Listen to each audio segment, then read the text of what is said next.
हाय गाई जय जगन्नाथ। आज वर्षा होउथिला बोली भाईर प्रबल इच्छा बेडचप खाइबा बोली जिद्दी करूची। मामा तुरंत जाई बेडचप बनैबारे लागिले। केमिति बनाउछन्ती चाल देखिबा। बेडचप ପାଇଁ प्रथमे आलू को सिझेई देबा। आलू को सिझेई सारा पर आलूर चोपा छड़ाई भलसे चकड़ी दियो।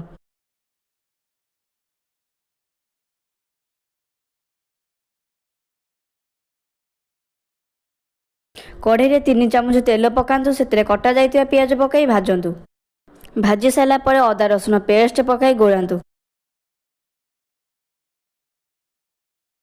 मीट मसला धनिया मसला कटा कंचा लंका और स्वाद अनुसार लूण पकाई भलसे गोळांतु।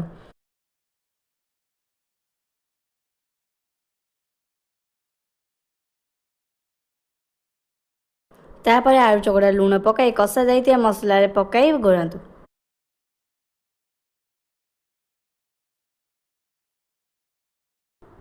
तापर गोटे पात्र रे बेसन और पानी पकाई गोळांतु।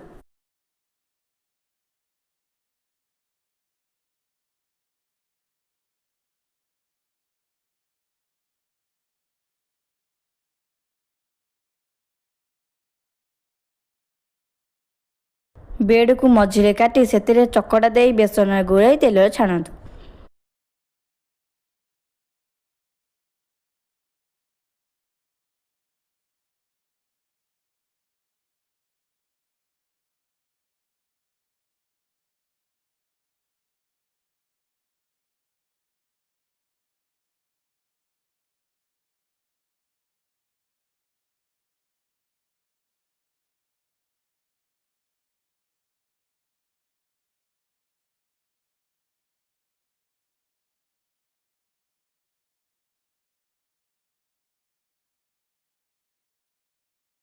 प्रस्तुत हो गला आमर बेडचप। आम ए वीडियो को लाइक शेयर कमेंट करंतु। आम न्यू ब्लॉग को सब्सक्राइब करंतु।